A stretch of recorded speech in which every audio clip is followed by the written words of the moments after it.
What? I don't know if it points the line between. It's an angle. Okay. So if you want an actual thing, it says two non-collinear, what's that mean? Different planes. Yeah. No. Keep guessing, you're gonna get there. You're putting out a lot of vocabulary words, which is good, but I'm trying. I really do. what does it mean if they're two non-collinear? They're not on the same line. Okay? But this says two non-collinear arrays. So first off, what's a ray? One point and the. Okay, so the first thing we're gonna get introduced is a ray. And this would be something that has one endpoint and then does what? Yeah, that extends into infinity. But only one way. So this is kind of like, I guess you could say half of a line in a sense, right? So my array is something like this.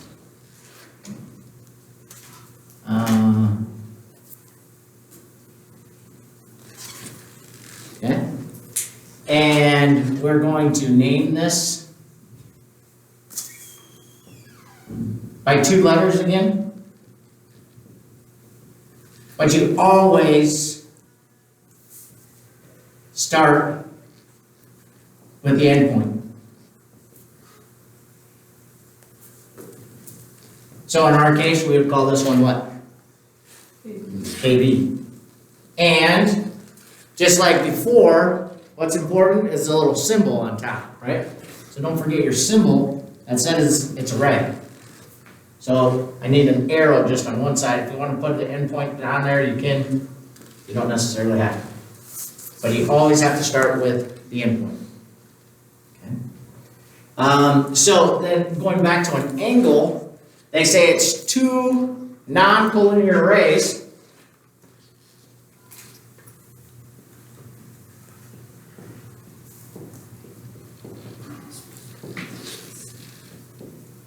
So if they're non-collinear, they're not on the same line, right?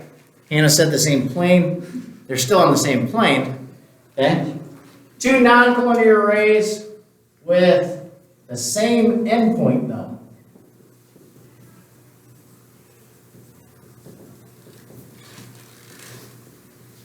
And then these would be called sides. So the rays are actually the sides of the angle.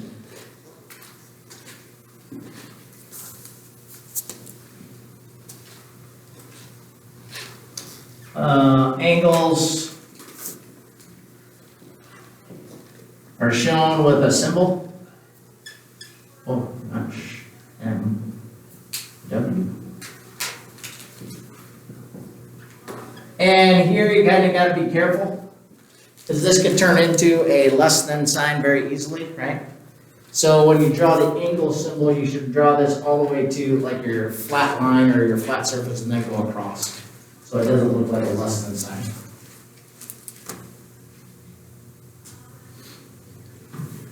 So we've talked about the sides. Now this common endpoint where our two rays come together. So if we draw something, here's my first ray. Here's my second ray. So my sides are my rays again. CA and CB are my sides. This right here is really important. This is my common endpoint. And the common endpoint in any angle is called my what? Any idea? This is an important word. The vertex of my angle.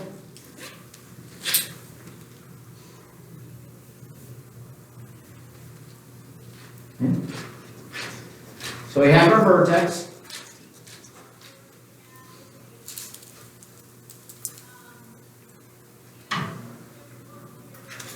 So then we talk about naming an angle.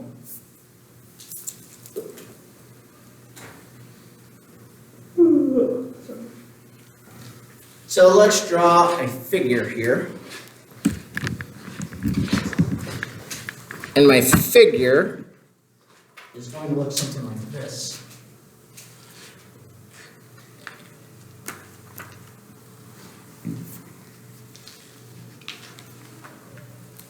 Okay. And then from there, we can put a bunch of points on it.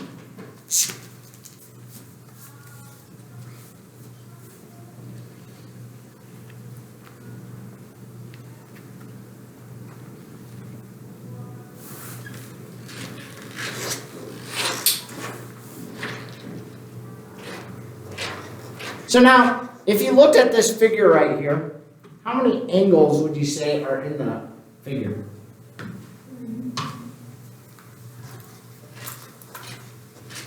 Somebody said 3. Everybody agree with that? Anybody disagree with that? So obviously you can see this one right here, right? This one right here, and this one right here. But then can't we take this side out of there and have a bigger one here? And take this one out and have a bigger one here? So there's actually a lot of them, right? Okay? So how do I name angles? That's really important. So the number one way that I can name an angle is by 3 letters. And if I'm going to name like this first angle like you kind of see over here by 3 letters, what do you think is the most important part? What letter has to be where? For sure. A has to be in the middle, exactly right. So by 3 letters, and the vertex is your middle letter every single time. And don't forget your symbol. So we would name this first one angle. What would you name it, Kenzie? J-A-S. Now, if Cora said S-A-J, are those 2 different angles? No. So your 2 other points can be flip-flopped and you're still talking about the same one. All right? So give me another angle in that figure right there. Doesn't have to be J-A-S, just any other one. W-A-Y. Say it one more time. W-A-Y. W-A-Y, perfect. Somebody else. S-A-W. S-A-W, perfect. Everybody agree with all those? And then I'm going to say S-A-Y. Would you agree with that one?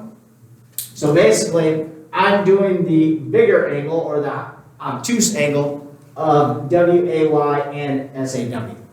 But it still counts as a one. So I can name an angle by 3 letters anytime that I want. Okay? Number 2 way that I could name it is by 1 letter. If I'm going to do it by 1 letter, what do you think I would use? The what of the angle? The vertex.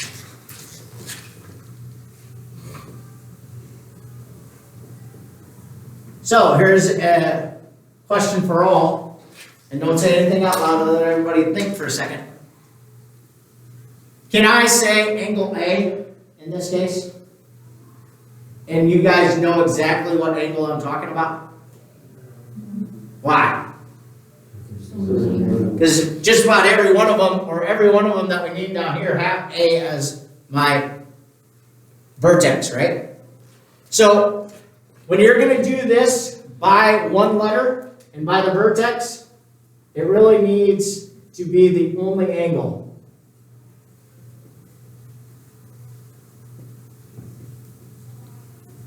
The only angle in the problem.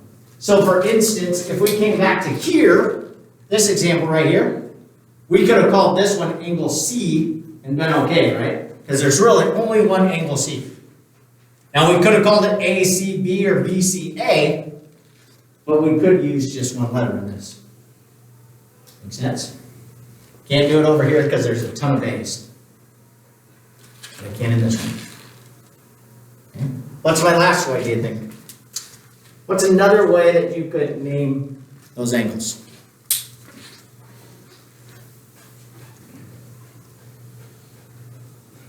Any idea?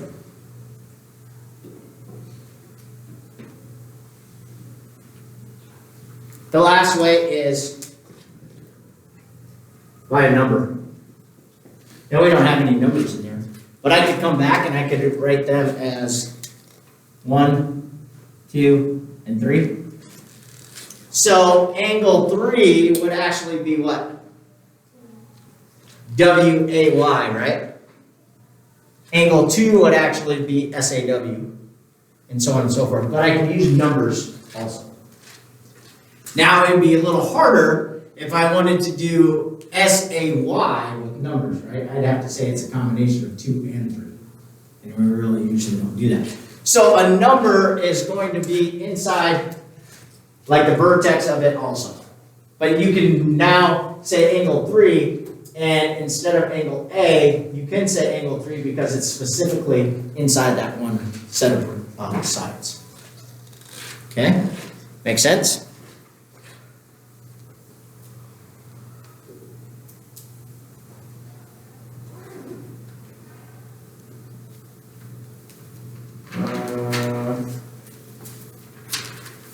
The next thing that they talk about here is interior versus exterior angles. All right, so if you came back to this example right here, where's the interior of the angle? The interior of the angle would be in here, right? And the exterior of the angle would be out here. So just, again, kind of vocabulary words. Whether it's on the inside or the outside of your figure, right? So then they go and talk about measuring angles. How do you go about measuring an angle? What do you use? Protractor. What's a protractor look like? Semicircle. Semicircle? So here's my protractor, right? Okay. Protractor, there's a box of them back there, if you have to use one of these. Okay? So, how do I use this thing? How do I use this to measure an angle? So, if we had one angle here and we called it X, how do I measure that angle? Okay? So, if you have a protractor, there's always going to be a little notch in here, or a circle or something. You're going to put that notch on your vertex, and then one of the sides should line up with the side or one of the arms of your angle, and then the other one should hit it, right, into a specific spot. But you notice over here that there's two numbers, right? It goes from 0 to 90, or it goes from 90 to 180. So how do you know the difference? That comes back to what Keith said earlier, or he was asking about. How do I classify angles? Okay? So we'll come back to this in just a second, but let's talk about classifying angles first, and then we'll go back to measuring. So leave a little space, because we'll come back and talk about that again. But we want to classify angles.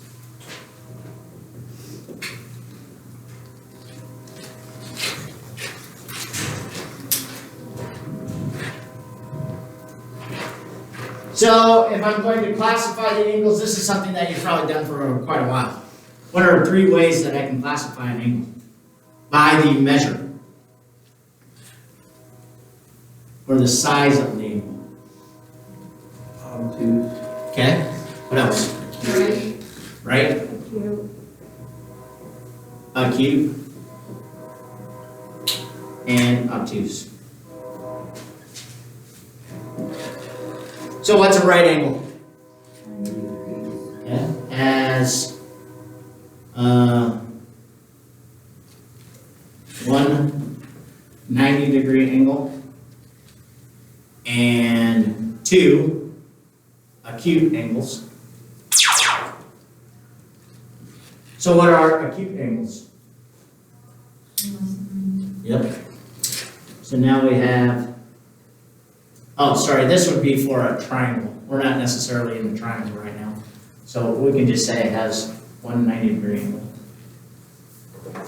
Any angle This is gonna be confusing, right? Less than 90 degrees. And then what are obtuse angles? Any angle greater than 90 degrees, but less than what? 180 degrees. What do I call 180 degrees? Straight line. A straight line, right? So a lot of times in your book, they might classify you having 3 different or 4 different ones, and a straight line would do that also. Okay. How do I know that this is a 90-degree angle? Yeah. This is really, really, really, really important. Shown with a box. Remember the other day when I told you that you cannot assume things by what it looks like? This is a huge one right here. Okay? So if I draw this angle right here, is that 90 degrees? No. Even if you're just about for certain that it is. The only way that this can be 90 degrees is if we put that box in the corner. If that box is not in the corner, you cannot say it's 90 degrees. And vice versa on the book. Okay? So if we came back here again, in our last example, our 3 angles that we started with, not this one, would have all been what? JAS, WAY, and SAW. Each would have been acute, right? Individually, they would have been acute. But then if we combine them, SAY, we pull that side out, and we did SAY, now we get what? 90, or something more than 90 degrees. So that's where our 2 sets of numbers come about, right? So you just got to realize, is my angle bigger or smaller than my 90 degrees? And again, you got to realize that this could be flipped around, so that's why there's small numbers and big numbers on both sides. Because if this angle is flipped this way, it's still an acute angle, it's just we're going to use these small numbers over here instead of these small numbers over here. And the same thing goes with SAY, right? If I measured SAY, I have a bigger than 90 degree angle, but I also have a bigger than 90 degree angle if I do JAW. So that's why there's numbers on both sides. All right, so again now, I'm going to put that little notch, or it's a circle in some of them, right on my vertex. One of my arms has to line up with the side, and then I look at the other side, and then, so for this one, I would say it is 38 degrees. Okay? So again, big thing there that I just said, when we're classifying angles by measures, you always want to include what? Degrees. Yeah. Always have a degree symbol. And hopefully we're not confused by the degree symbol. Just my little circle, right? But you will get counted off for this in quizzes and tests and such. Okay, so don't forget that. So again now, we can measure any of them. And again, like I said, they might, if they ask you for a 4th way to classify an angle, you would include a straight line. But that's more of a geometry thing than anything else. Okay. So from there, then we throw out more vocabulary and we talk about congruent angles. What's that mean to you? We've already talked about congruence. What's congruence mean? Same. Exact same what? Size, right? And they'd have to look. So 2 or more angles with the same measure are congruent angles. And one of the things that we need to show you that I forgot what they... Are we still going back to measuring angles? I just kind of did it. But measurement. So we're done with that? Yeah. Well, unless you want to measure another one. Congruent angles. So like what Hannah said, 2 or more angles with the same measure.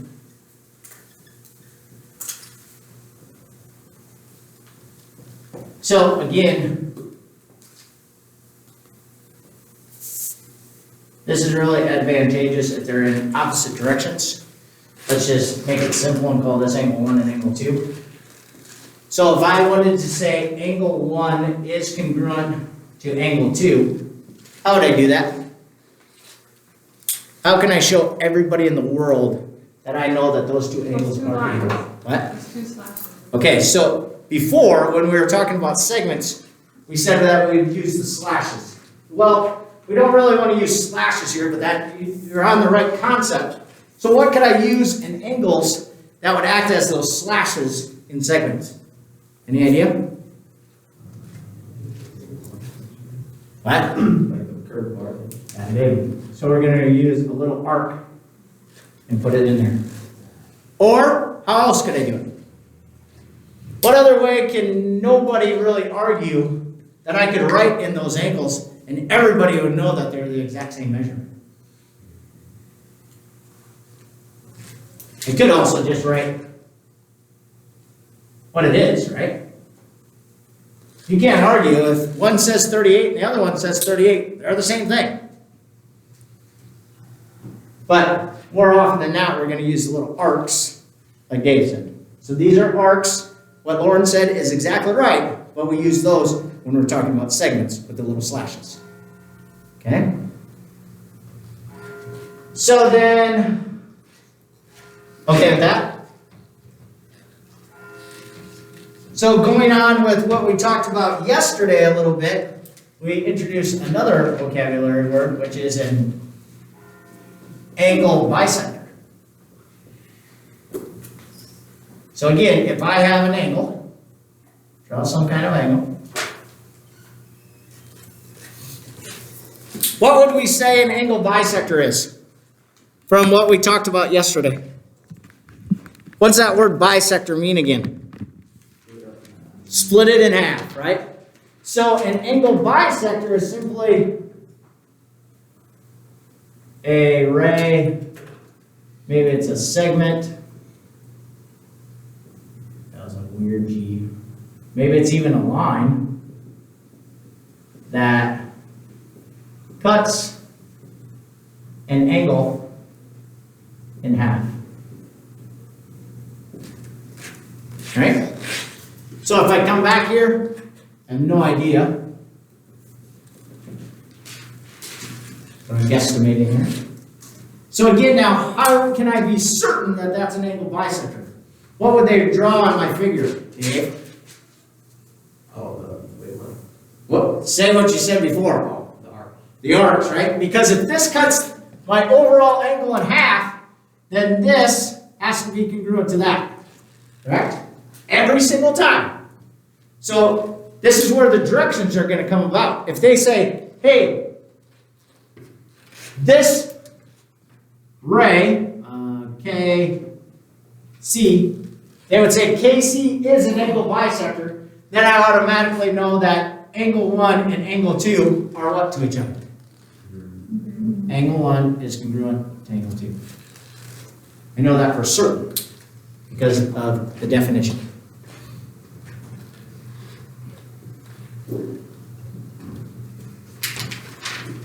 Make sense? So anytime you hear angle bisector, you automatically think. So if I got quantities, I just set them equal to each other. Or I could take this quantity times 2. Whatever it happens to be. Last thing is angle addition. What's this mean to you? Hopefully this is pretty self-explanatory, but let's look at it. Let's just say that I have all of these things right here. I don't care. B, C, J, F, L. Okay. If I said that BCL was equal to 58 degrees, And then I said angle BCJ was equal to 17 degrees.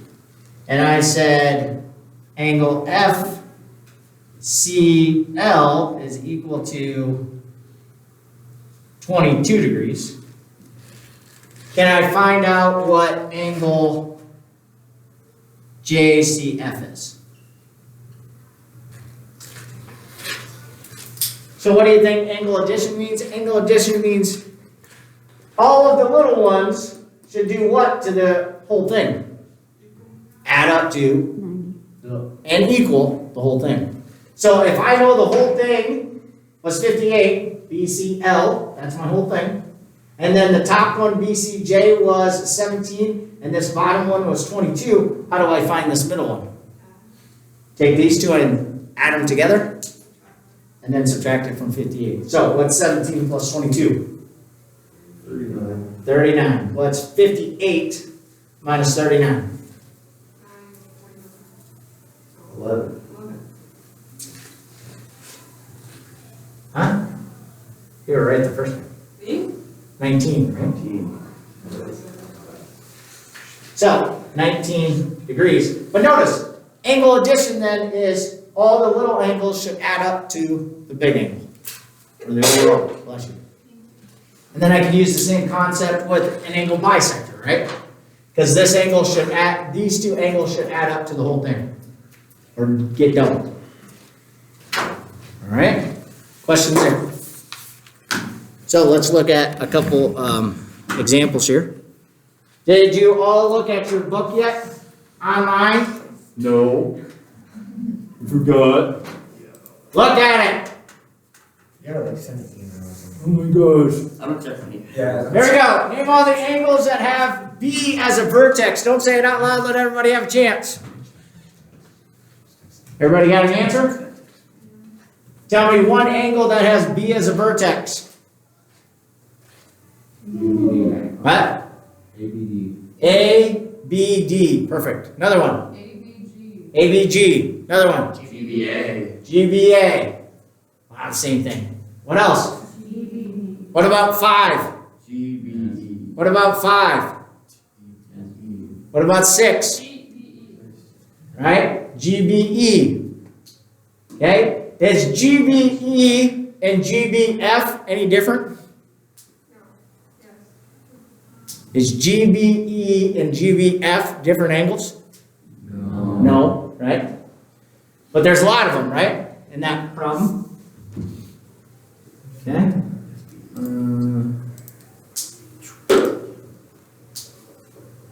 Which angle has point X as a vertex over here? ARB. How can ARB have one when X has to be in the middle? RXP. It has to be one of these. I know. AXB. It has to be this one. You don't even have to look at the. RXB not one? Because it's not listed on the side. Oh, okay, yes. RXB would have been, but it's not one of your options. But if you looked at this right here, you didn't even have to look at the figure because why? X is the only one that has it in the, or D is the only one that has X in the middle. So yes, Bondo is right with his answer, but he just made up his own answer. Thank you.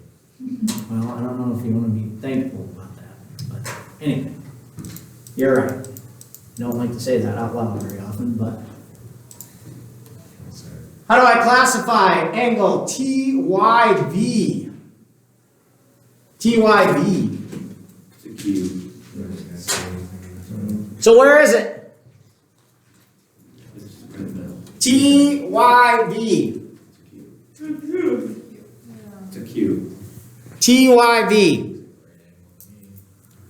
Why, Bondo? It's not, because of Geom. Why? Oh, it's in the. Be confident with your answer. Oh, it is a right angle? TYV. Everybody see TYV right here? Oh. If this is a straight line, that's how much? 180 degrees. If this has a box for VYX, that means this is how much? And if this is 90 and this one connects to it and makes that straight line, it has to be how much? So it is a Right angle. right angle. He's right again, unfortunately, right? What would I call VYW? VYW. Acute. What would I call TYW? Obtuse. Can I know for certain what TYV is? That's the one we talked about earlier, sorry. How about TYW? Can I tell that? Did I just do that one too? I think W's and Y's and stuff. Me too. Alright, good job, Rhonda. Thank you. Unless you just guessed, I don't know. I do. I guess. So, they just go through and show you using a protractor, but you guys can see it. So if you want to use a protractor, they're always back there. Holy cow, look at this one. Funky, huh? So, wall stickers in the shape of 5-pointed star sticker is shown with the vertices labeled. Find the measure of GBH and HCI if GBH is congruent to HCI. So, this thing is pointless, really, because they give you all the information you need right here. If GBH is congruent to HCI and they give you those two quantities, what do I do to them? I kind of do an algebra problem, but it's not really algebra, it's geometry. But I just set them equal to each other, right? And I solved. Okay? So yeah, you're going to use a lot of algebra, even though we're calling it geometry. Find the measure of BHC and DJE if, again, they're equal to each other. So the other thing that they could have done here was say those were equal because I used an angle bisector. Anytime I use an angle bisector, I always have something equal to each other, but I'm going to take those two quantities, set them equal to each other, and solve for x. In this case right here, when they say find the measure of BHC and DJE, after I find x, does it matter which one I put it back into? No, because they're the exact same thing, right? Okay. Make sure you answer the question for what they are asking. That's really, really important. All right? Questions?